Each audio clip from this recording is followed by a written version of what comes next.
let you know. I'd love to.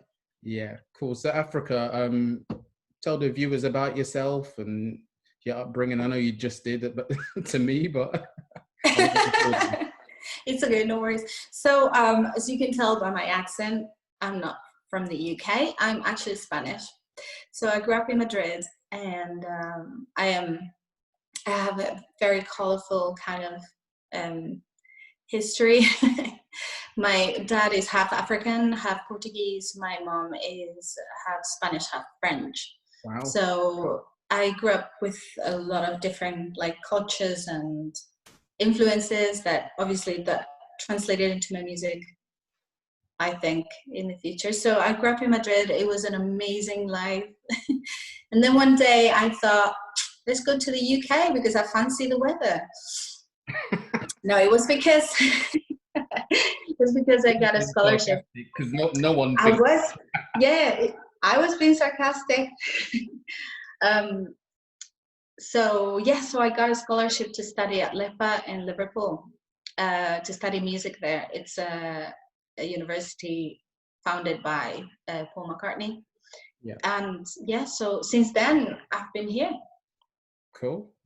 So just the type of different jobs you did before deciding you were a singer. What was the process? What was the road to this? What was the journey? Well, I decided I wanted to be a singer when I was about 5 or 6. Yeah. I was so clear about it. So I was always singing, I was always doing music. And I remember I just used to get like a little ruler in school and pretend that was my keyboard and I was playing. I had no idea what I was doing. It wasn't until I was 13, 14 that I started having lessons. So I had no idea before then, but I always knew that I wanted to do that. And I always say that I see my relationship to music as a relationship, not as a one night stand, if you will. Yeah, you know what I'm saying? So for me, it was always the love of music, no matter what. It was like, I'm here on this planet to do what I love, and it doesn't matter whether it pays or not, I thought to myself. So in the interim, before I could earn money as a singer, I would do anything. Why not? I mean, I have 2 hands, I'm healthy, I've got a head on my shoulders, so whatever. So I did babysitting, I did cleaning, I was working as a travel agent because obviously I went to college and I did my tourism degree. I was working after that as an accountant for a while. Anything, yeah, I was just adamant that I was going to do it no matter what. And obviously you need to eat, you need to, make some money. So I wasn't shy of work. I've always worked really hard. Cool. I'm just wondering, when you're recording a song, what type of impact do you want that to have on your listeners? Do you ever think about when you're recording a song, you want them to resonate with maybe the topic of the song or your emotion when you're singing the lyrics? That's an amazing question. And it's so hard to answer. So I'm also a writer for other people, like for other artists. I do that a lot. So when I'm writing for other people, I always consider the public. I always consider the market is going for. So I always think of ways of saying things in a way that is, appealing to the audience I'm writing for. But then again, when I'm writing for myself, it's also like an outpouring of my soul. So I see it as like maybe having a friend over for coffee and I'm telling them something, that it's in my heart without any kind of like, well, I'm going to say this in a way that he, or she likes. Yeah. No, it's just like me being honest through my art. That's what I'm trying to, because at the end of the day, I think that human beings, we're all the same. You know what I mean? We all go through the same thing. We experience life pretty much the same. So whatever I'm feeling when I have my heart broken or when I'm excited about something, I hope I can translate it into a format that people can understand, because ultimately we all go through the same things. So yeah. Cool. I hope that answered the question. That really did. What kind of singer would you classify yourself as in regards to genre of music? Oof. Yeah, well, I would say I am a soul singer mostly, because that's what I grew up with, you know. My mom would play Aretha Franklin and Stevie Wonder, Otis Redding, um, all the Motown records, and then also like all her background, you know, from France, and amazing singers like Belgian singer Jacques Brel. So different genres, and also growing up in Madrid, I listened to Latin music and flamenco and everything. So even though all those genres kind of influenced my taste of music, I would say my first love is probably soul music and gospel music and pop. Cool. I'm taking you've performed out and about on gigs and things like that. So far to date, what would you say your best performance is? Ooh, that is like when you have like 6 kids and someone asks you, so who's the best kid, right? I don't know. What stood out to I've had, memory? yeah, I've done so many gigs, so many. I would say over 1,000 gigs. Wow. Yeah. Just because that's my job. So before Corona hit, I would just do like probably 100 shows a year, something like that, between 80 and 100. There are some gigs that were really funny. Some gigs were really awful. Yeah, honestly, and I think is great as anecdotes go, you know. But ultimately, what really makes me super happy when I'm on stage is when I can connect with people. I don't care if there's like 3 people in the audience, you know, or like 1,000 people, but if I can feel that connection and people are like singing along or they're just like dancing, you can tell that you're like connecting with them. That is what really makes me happy. So I would say those gigs are the best for me. Cool. I was just wondering when you said some were terrible. Oh yeah.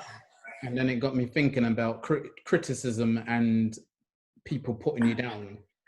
So how do you deal with that? Because as being in the entertainment industry, there's always going to be moments where people don't like what songs you make, or don't think much of you as an artist, and don't like your voice or whatever, because you can't please every single person. Because some people have different opinions or like different music, or for some reason or not, they just don't like you. That's just human nature for some reason. So you get that. It's not all positive and it's all great. How do you deal with that? The negative. Well, fortunately, I haven't had many gigs where people were like, "You're awful, get off stage," and no. So thankfully, I haven't been thrown anything. I don't think. So I've been lucky, and you know what? Touch wood, I've never fallen off on stage. So I'm nearly there, you know, because wearing heels is not that easy sometimes. That's but skill in itself, isn't it? Just to yeah. So thankfully, fingers crossed, it says like that, but.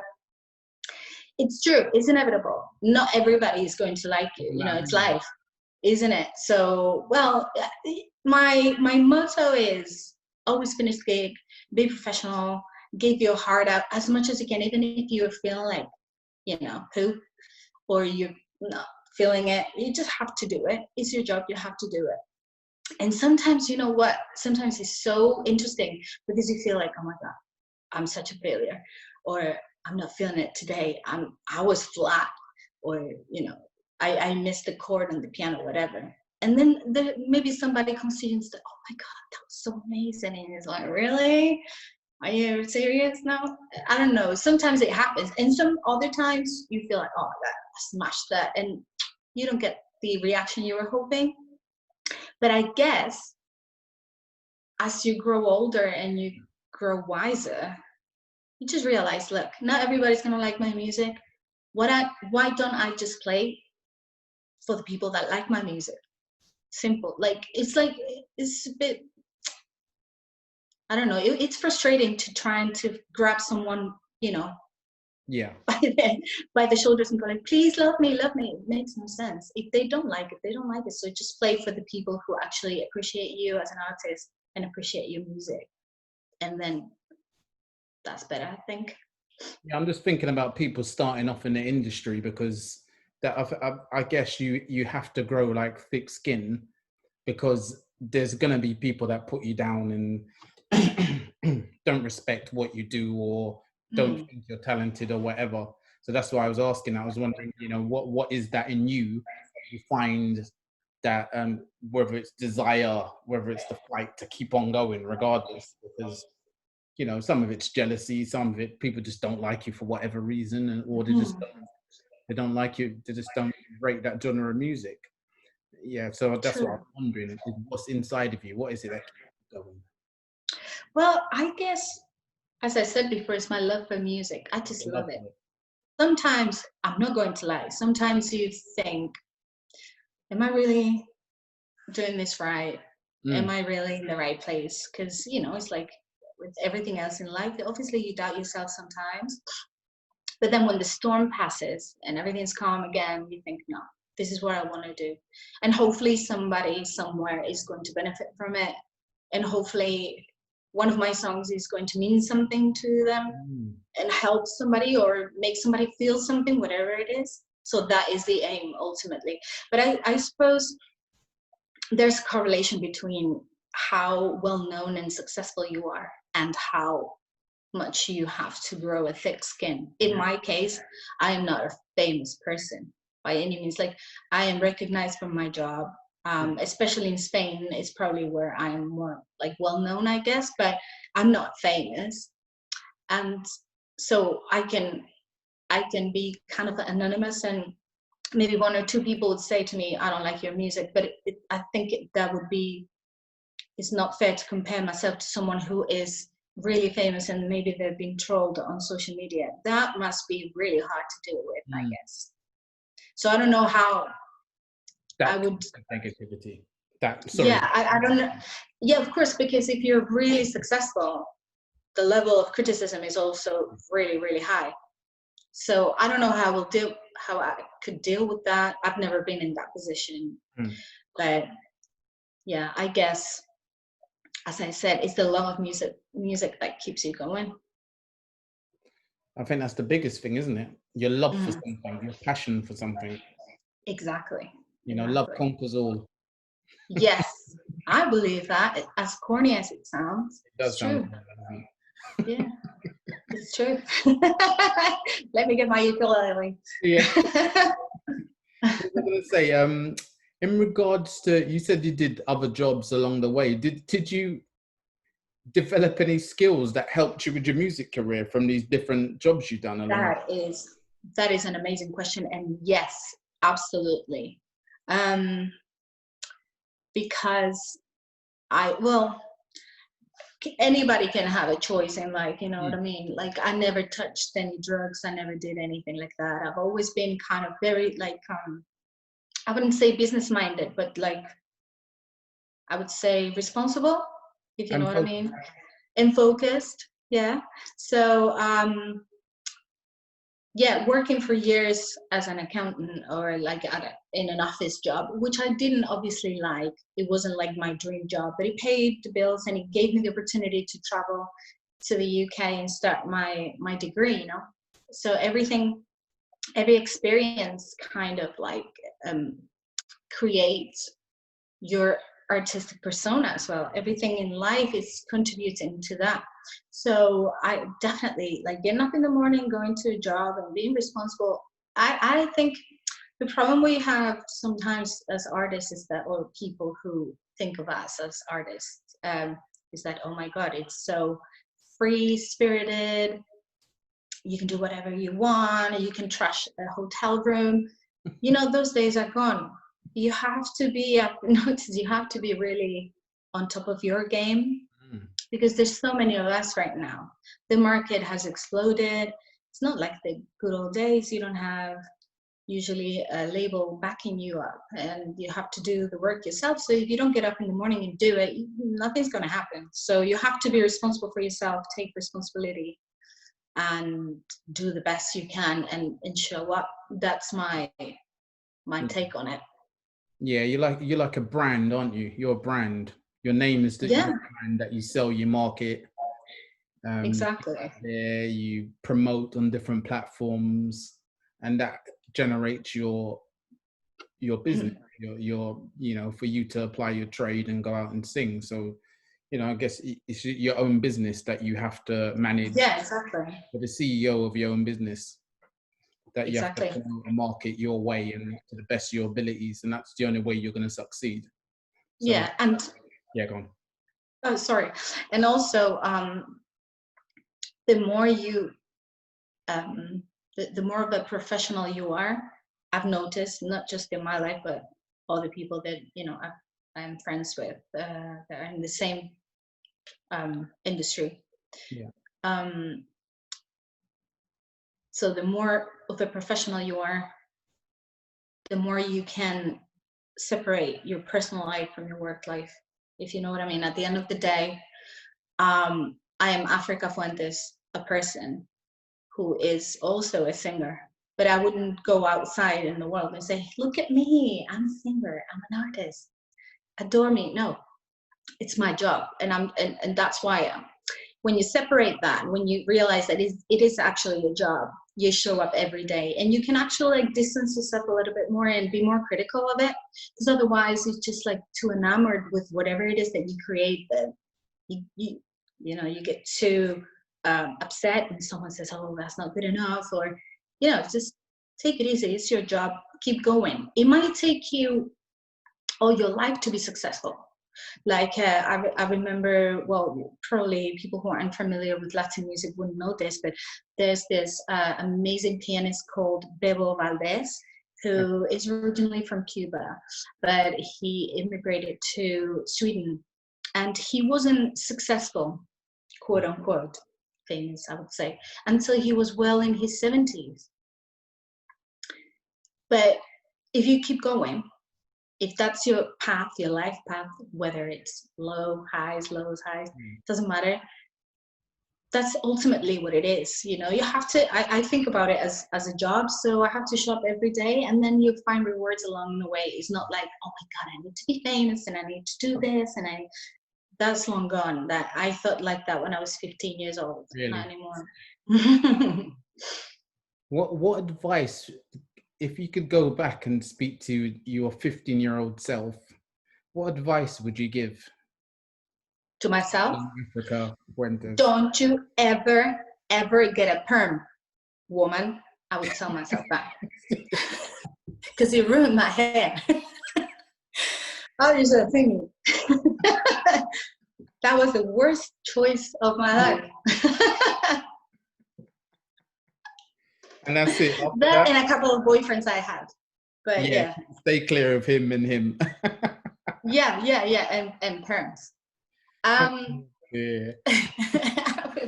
I don't know. I just think that I would say to myself, to be honest, I would say, don't worry, everything's gonna be fine. Don't you worry. Just keep going. Keep going. Do what you love. It's gonna be fine. I think I'm proud of what I've done. Sometimes that's the best advice, though, isn't it? Because when you have those moments of, oh yeah, you just need reassurance when you have those moments of, oh, actually, it's not working out. This is not what I expected. Maybe I'm not as talented. Some of my friends are saying maybe I should go and get a real job, as they say. I still think it's a job as a singer, but you know, some people view singing in the entertainment industry and being an artist, as you said, they don't see it as real work, even though it is, as I said, because you're your own brand, aren't you? So but you know, so sometimes you just need that reassurance, especially when you're really young, for someone, that guidance, should I say, for someone to be like, look, it's okay. You're gonna meet some obstacles, big obstacles. Yeah. But it doesn't mean you can't get over them and see the other side. Absolutely. Keep on going. Exactly. It depends on how much you want something. So my 15-year-old self would have probably seen the world in a different way as I see it now, obviously. Yeah, exactly. And I thought, oh my God, I'm just going to sing to this guy, you know, in this label. I'm going to get signed and I'm going to be famous and I'm going to, you know, all that stuff, which is fair enough, because you have to start somewhere with big dreams, and those should never like be destroyed by anybody else. But as you grow older and wiser, You realize that, okay, I'm finding obstacles and it's not, but then it depends on how much you want it. So if you really want it for life, if it's a commitment on your part, it doesn't matter if you have to work, you know, at the post office for 2-3 years, doesn't matter. It just doesn't matter, because everybody who starts a business goes through the same hurdles.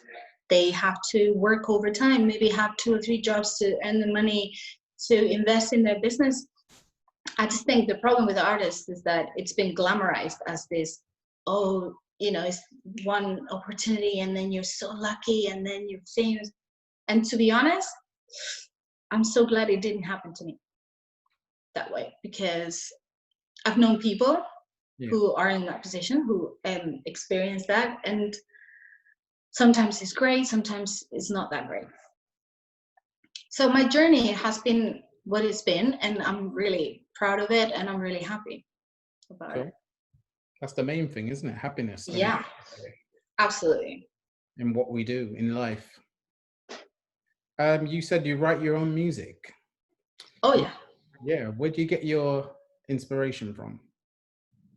Everywhere, because mainly what I've done in the last few years, I've been mainly writing for those labels. I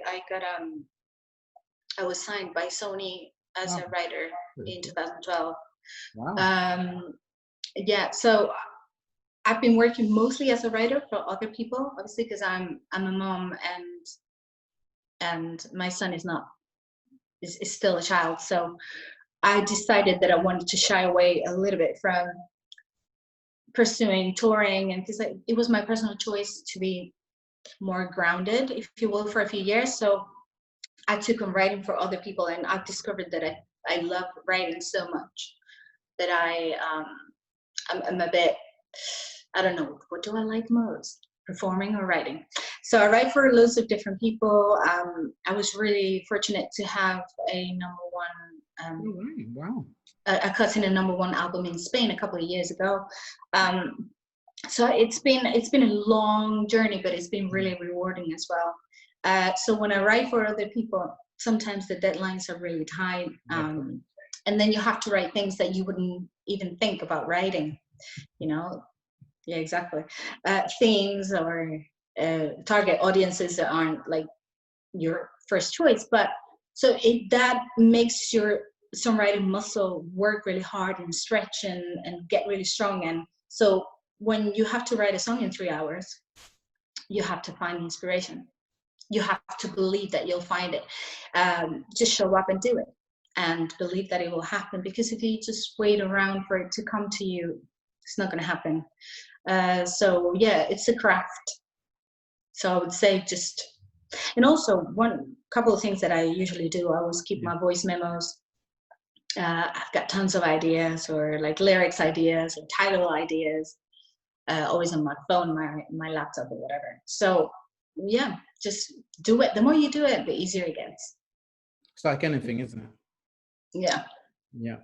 It's what exactly. like the whole daunting thing of doing the podcast for me. I was like, because when I originally had the idea, I just wanted to do the editing and the directing and come up with the questions, agenda, all of that stuff.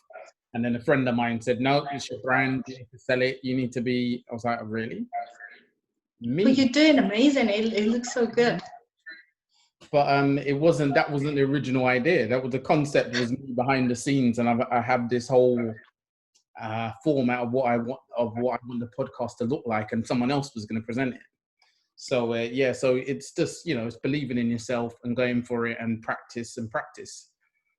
Yeah, I think the first step to success is action. Whatever it is, just do something, because obviously at first it's not going to be perfect. Nobody is perfect, but the more you do it, the better it'll get. Just have to do something, whatever. I sometimes think that we strive for perfection so much, and maybe we don't need to be. Maybe you can just have an idea and that's enough. And sorry, obviously the action and put it into place. But does someone need to look at something perfect, or do they need just something to connect with, and something that's going to resonate? Absolutely. My friend, I've got a friend who always says, perfect is the enemy of good enough. Sometimes we don't need perfect, just need good enough, because otherwise, if you idolize perfection so much, you don't do anything. It's so paralyzing. Definitely.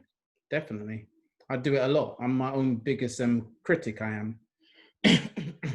And I do it a lot with myself, and I say, look, that's not good enough, I want better, and I expect a lot more of me, so I'm quite demanding on myself. So but I think that's the mentality the older we get, is to be like, no, that's enough. I can edit and change as much as I want, but is it ever going to be that?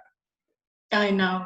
Because we are imperfect as human beings, so we're searching for something maybe we can't deliver to the level. Yeah, but there's something about, see, for instance, back in the 90s, well, not 90s, I would say the noughties, for instance, from the noughties onwards, all the vocals are auto-tuned, right?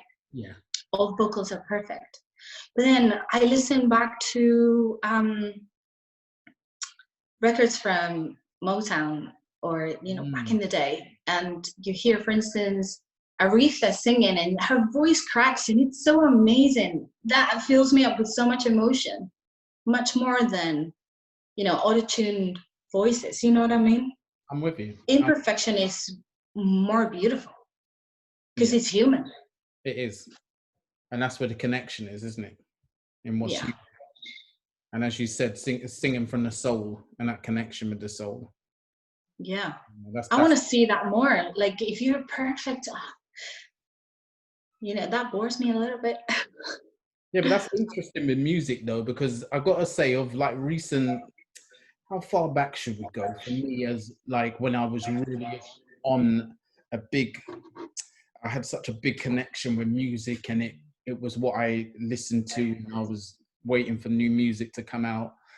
We're probably going back about 15 years or something, 10, 12 maybe, when I was really thinking, oh, wow, music is amazing, and these artists. And now I don't know, when I, my niece and nephews and stuff, and the new artists that come out, and, that whole thing of, I've just heard it all before, the sound, that whole authentic feel to music anymore. It just feels, it's so commercialized. It's, they're just churning over new artists. You can't connect with them. It doesn't feel real. Are they singing from the soul? Did they even know what they're singing about? Someone just giving them the material to work with, and then doing it. That whole connection we're talking about, and singing from the soul, or rapping from the soul, or, anything like that, is, for me, music has just lost it for me anyway. And I'm old school, so I like all the stuff, Motown. Yeah, me too. But back in the day, I'm like that, so that's why it's hard for these new artists to come out and me be, oh, he's amazing. I may say, yeah, great song. I don't think as the artist as a whole, that I don't have that connection. I think you may connect with the odd song or some lyrics, but as a whole, the artists of the old days, the late Whitney Houston, people like that, and I understand. Yeah, totally. I think there's a lot of people, a lot of artists, even new artists, who have that potential to connect, but they're probably not as successful. So you have to really dig and find them.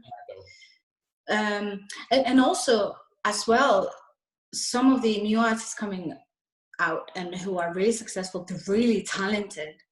I don't know how much of a machine there is behind them, but they're really talented. And some songs, like, for instance, a few of Lewis Capaldi's songs from his album, they really, really grabbed me. Like, they really, really talk to me. There's other artists as well that I can't think of. But I guess it's probably the machinery behind it that it's making it all so samey. So for me to keep myself excited about music, I always go on Spotify and try to find some obscure artists, and to find that rush of, oh yeah, this is so cool, I found something amazing. You got to dig for the reality. Yeah, exactly. It's not on the surface. I want to see raw. music. I want to see the sushi of music. Yeah, that's what it is, though, isn't it? And that's missing. It doesn't excite me as much anymore. And I remember when it could be an age thing, though. It could be the fact that I don't party as much and I'm not in that scene anymore. Maybe that's got something to do with it. But I just feel with new artists, and that, don't get me wrong, there's still talented singers. I'm not putting down new music as a whole. I'm just saying I don't connect with it as much as I used to. Yeah. And I just find it is very same. And you're right, there's a machine behind it. And for someone I mentioned on another podcast I'd done, was Drake, who is one of the most successful artists out there, who sings. True. Yeah, and I don't rate him. Yeah, he's got really pretty good tunes, though. I have to say, there's a couple of tunes that I'm like, yeah, keeps me going. They have good tunes, but as an all-rounder, I don't think, and he's going to go down as one of the best. Yeah, because he's very talented. Because his records, he's very clever. But I don't. You know, but it might be interesting if we knew him. You know, we had the chance. It might be interesting to talk to him about all this. He might surprise you and say, yeah, really, I'm doing this because of this and that, but I really like this other music, or we don't know. I just don't think, see, this is the thing, sometimes the success and that doesn't, and that comes down to the machine, like you mentioned. Sometimes the success and everything doesn't always match up with, so it goes the other way sometimes. So someone would say, oh, she was a talented singer, why wasn't she ever successful? Then you've got someone who I don't think is as talented and is one of the most successful in the music, because I don't think he's that great. I think he's all right, Drake. Yeah. I think he's good. I mean, for Drake, exactly. For one Drake, you can find,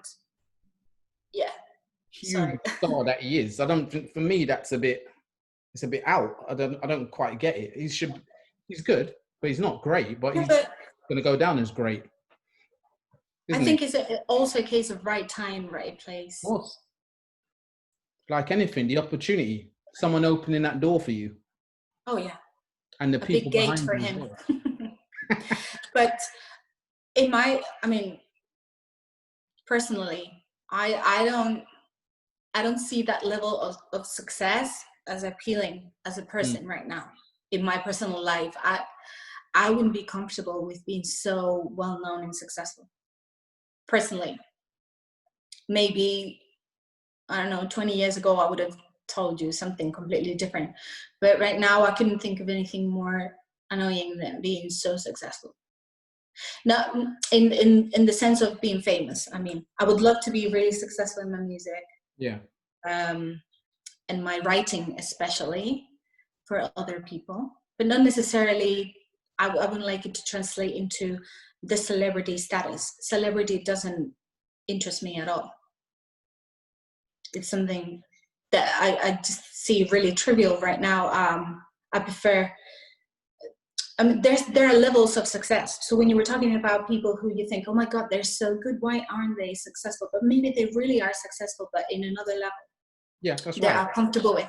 And that's the level I'm comfortable with. There are so many bands that are really successful. They sell out tours and everything, but they're not necessarily famous. To me, that is like the Goldilocks zone.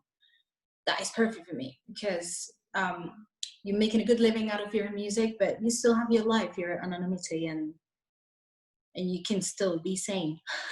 So I don't know. I've never been that famous, so I don't know what it's like. I think what's really putting you off about it is the intrusion into your person. Yes. The whole. Oh yeah. You're playing out your life on, to the public. Yeah, exactly. I think, but that's because the celebrity culture has gone too far. Yeah. It's not like back in the day where celebrities have their own like private little lives. So right now, yeah, it's entertaining, but for me, it's not appealing as a person, Yeah, it's weird, isn't it? This whole social media thing. People just want to know everything about you. Yeah. Where you eat, what you drink, who you what clothes you're wearing. Some people love it. Some people absolutely love it, and good for them. Just not for me. Yeah. I don't know. And also it'd be interesting to see how some people are behind closed doors when the camera is not rolling. Exactly, that's the other and see how. So I try not to get out of my way and judge people. I try. I'm human, but I try. But that's why I guess performers, people in the entertainment industry, they see themselves as two people. But you have to because, you know, somebody said once, can't remember who, fame is a form of trauma, you know, in this world. Imagine being famous when you're like 14, 15, wow. You know, Justin Bieber or Taylor Swift, or all these people. I mean, we're so so quickly we judge them, but it must be so hard to grow up in that limelight. Of course, people are going to see you being an idiot, because you are an idiot as a teenager. We all are, but you are in front of everybody. Of course. You know, so it's kind of a form of trauma. I don't know if humans are designed to be super famous. I'm not sure if that gives you complete happiness. I don't know. But for some people, it's great. Good for them. I'm quite happy with my level of success right now. I would like to increase it to a level that I'm comfortable with. Of course. Who doesn't like more stability, financial stability, and recognition? Everybody. But I'm not sure to what level. No, I hear you. And what you have to sacrifice to get to that level. Yeah. I think the interesting thing about fame and all of that is, I think any of those celebrities or, you know, singers or what have you who are really famous, I think they'll tell you one thing. They hate the lack of privacy, but they love the financial reward. Yeah, I don't know. I don't know many famous people, to be honest. So I don't know. But it'd be so interesting to talk about this. So interesting. I think that's the biggest thing about it. I think they like that side, but the other side is I can't live my life. And like you said, Justin Bieber, you're growing up in front of the public eye. So, you know, all these mistakes, all his, you know, becoming a man. Exactly. Imagine all these stupid things you did as a kid. I did a few. If everybody was watching, how embarrassing, how terrifying. When our parents weren't looking, we all did. Of course, that's part of life. So I don't know. It's the process. So in front of the whole of your fans and everything that's doing all of this, you know, I feel for these people because it's not easy. It's not easy. And someone may say, well, you get paid this or whatever, but still they're human beings. And it's not right that they have to feel that way and, you know, be exposed to that at such a young age as well. Never mind when you're an adult, as a child, you know, trying to grow up in the industry. Yeah, but it's not easy at all. So yeah, I feel for them, regardless of how much is in his bank account now.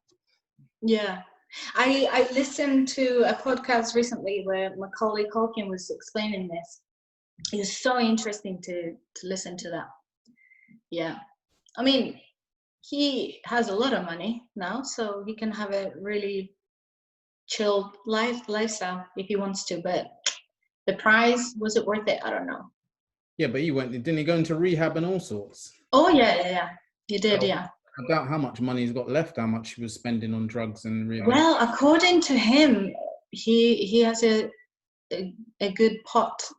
Because think about it, he still gets royalties, right, from his image on these films. That's a good point. That still, I assume. Yeah, depending on his. But anyways, yeah, I mean, what would our lives would be without Home Alone as well? Do you know? I don't know. It's a difficult one. I love those films. It's a classic. I can't knock that because I love that as well. I can't even, exactly every Christmas. I can't even knock that movie, even if I want to. Exactly. Watch it again recently. But at the time, yes. Yeah, I know it's a classic. So I don't know. I gotta give it up. It's a hard one. Classic. I can't knock it whether I want to or not. Just talking about singers you used to listen to, who do you remember your biggest inspiration to say, yeah, I want to do this? I think I would say Michael Jackson. Wow. Yeah. I remember this. I was about 6 years old, and I said to my mom, "Mom, one day I'm gonna meet Michael Jackson. I'm gonna marry him." I was 6. Don't judge me. So, so I'm gonna become a singer, as you know, and I need to learn English. So, would you take me to English classes, please? I was so determined. No, I remember we listened to Michael, and obviously Stevie and Aretha and all those, but I was like so obsessed, and I felt like that was like my biggest inspiration as a little child. I was really, really inspired by him. What was the songs that did it? What was the songs of early memory that you thought, yeah? Right. So obviously I grew up with Bad, but then as I got to know his music more and more, and I got Thriller and Off the Wall, I used to like those more, you know, like proper like, you know, when he was transitioning from the Jackson 5 into his own career, like Off the Wall, I think it was like my favorite album. Amazing album. Yeah, exactly. I grew up with Thriller. I remember sneaking. What an amazing album is that? What's that? It's an amazing album. It is. I remember. The funny thing is, there used to be this show called Jukebox that they used to show on TV, and it was like early hours of the morning. It was like 3 a.m. and stuff, and you know, and I used to sneak down. I used to pretend to my parents that I was asleep. We've all done that. It was an American show, so it wasn't shown at normal times. So it's just random times, the early hours of the morning. I used to sneak down out my bedroom, be very quiet, put it on, and they used to play all these videos. And I remember seeing Billie Jean. What a video with the tiles lighting up. I must have been about 5 or 6, I don't know, something like that. Did you watch Thriller when you were, like, the video when you were so little? Curious to hide behind the sofa. That was so scary. I remember watching it too at some point when I was really young, and I was so scared. It's like, what? And you know what it is? He was one of the first black role models. I think he revolutionized. Like, he was such a revolution to, yeah, exactly. In my life, he was one of the first black role models. You know, yeah. I thought, that's a black man doing that out there. He was the best. He was the king of pop. And that inspired me. I was like, you know, maybe it's not all bad for us. Maybe we can achieve. And, you know, as a young, you know, black boy in London, I was just like, he was such an inspiration. Like, yeah, it was amazing at what he did, but it's the fact that he was so famous and people admired him and looked up to him for what he'd done. And I remember feeling like that, being really young and saying, how amazing is this guy? You know, and yeah, that song in particular resonated with me, definitely. The whole Billie Jean and the stairs lighting up as he did his steps, you know. So amazing. But he was the coolest. Yeah. Like, remember when he did Billie Jean at the Grammys? That performance, it was like revolutionary. Everybody was like watching it, and they were like, who is this guy doing the moonwalk? I think he was doing the moonwalk first time on live TV, and it was like nobody had done that before, and everybody was enamored with him. He was amazing. Absolute legend. I understand how that inspired you as well so much. Yeah, that was huge for me. As I said, as a young black boy in London at the time, and watching that, that was like one of the biggest inspirations to feel I can do whatever I wanted. I can be. That is so interesting. That is so amazing to hear. Yeah, that's the impact Michael Jackson had on my career. That's how big he was on my life story. That was the biggest. One of my biggest inspirations and role models. People I looked up to him for. He's amazing. He's cool. He's black, and everyone admires him.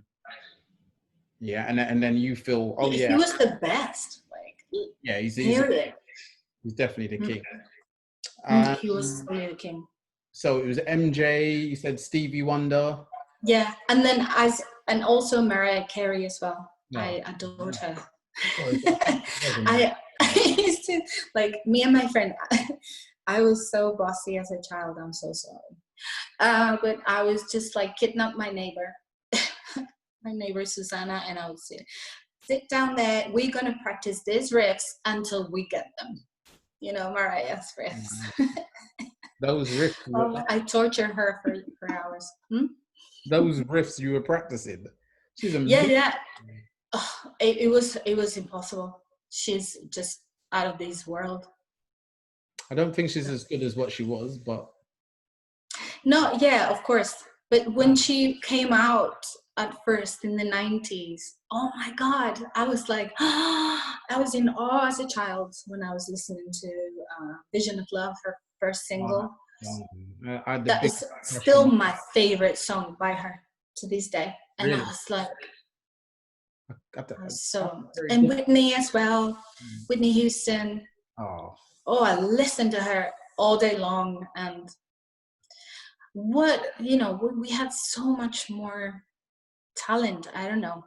It was, I guess there weren't as many artists to pick from, so that's why it was like all these artists were like icons to us. They changed our lives. Because now you have so many, you like one day you like one, and the next day, kids, my son even and his friends, they just like, oh, we like this dude this week. Next week we like this other dude. Attention span, yeah. Yeah. But we were like die-hard fans. I was a Michael Jackson fan all my life, and I would have done anything to buy a record or save up little money, CD. Anything. Yeah. A record, CD, or what? Everything. And it was like the precious thing, and you were like, don't touch it. Oh man, don't scratch it. Picking up that new single, that album, that feeling was just amazing. I remember that. And now it's not quite the same. Because you had to wait, especially in Spain. We were so behind with releases.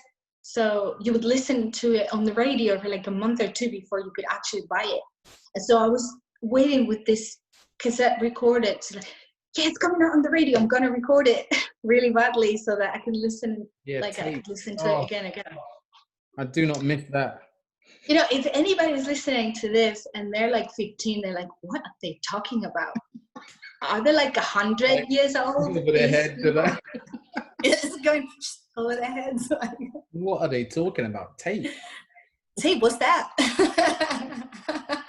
Do you know what? First thing I did, because my son is such a big fan of Michael, Stevie, he loves Fleetwood Mac as well.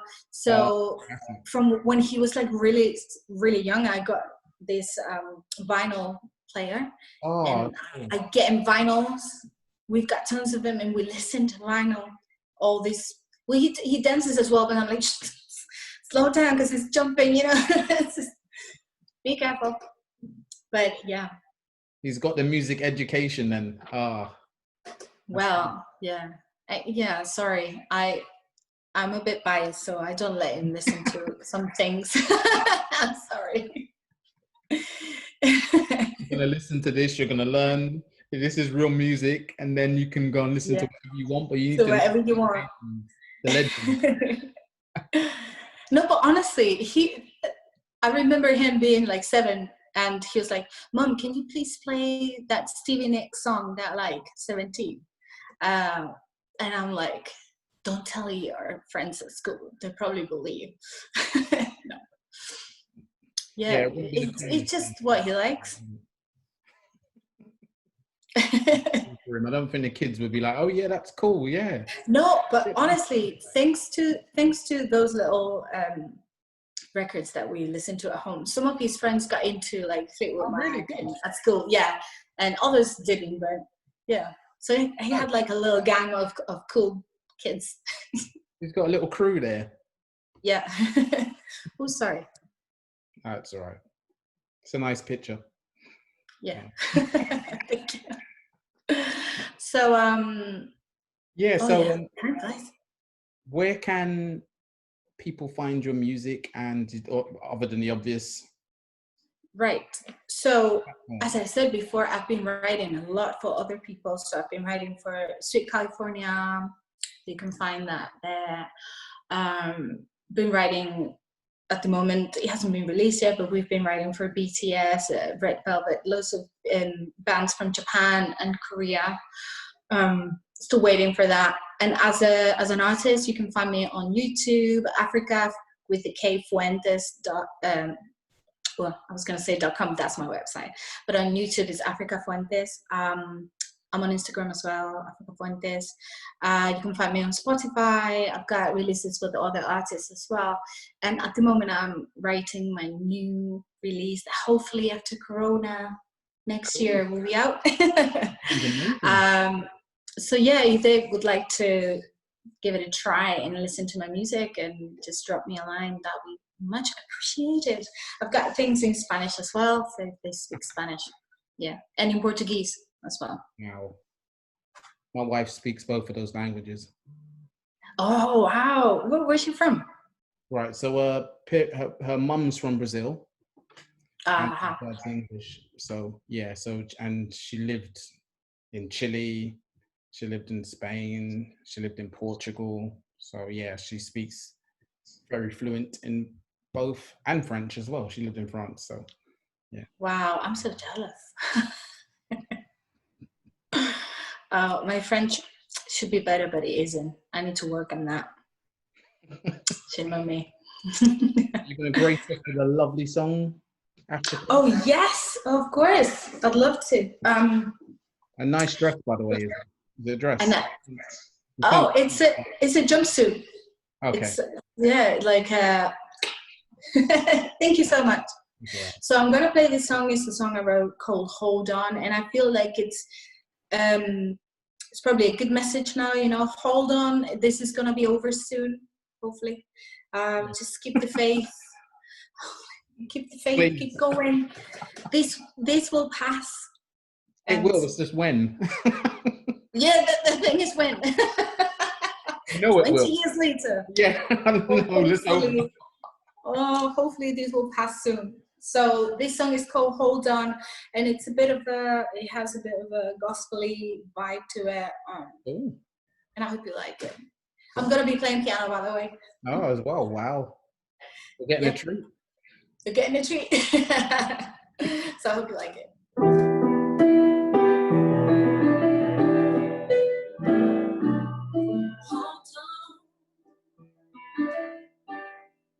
Hold on to your love. So when the problems of life get you down and just wanna cry, all you gotta do is hold on.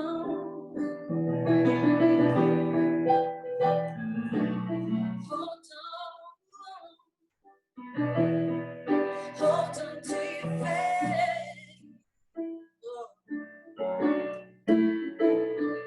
Cause it won't be long to the light of day. Shines upon your face. That's why I say hold on till the morning comes. Hold on till the morning comes. Hold on till the morning comes. 'Cause every little thing's gonna be alright. Every little thing's gonna be alright.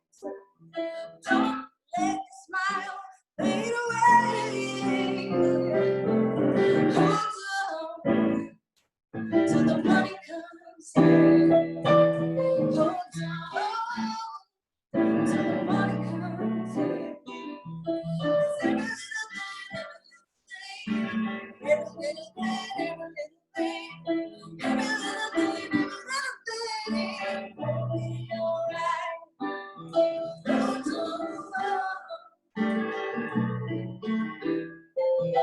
'Cause every little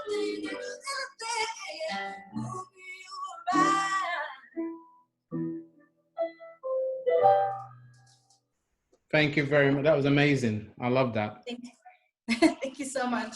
No, thank you. Thanks for being on the King's Forum and answering questions. And yeah, it was fun. And time flies, doesn't it? I know. And it's been an absolute pleasure. Thank you so much for having me. All the best of luck with the podcast. Thank you And very much. hopefully I'll be, talking to you soon again. Yeah, that'll be very nice. When we can actually interact in person. That would be. We're out. Wouldn't it? Yeah. Have a lovely day. And thank you. You too. Thank you. See you later. Bye.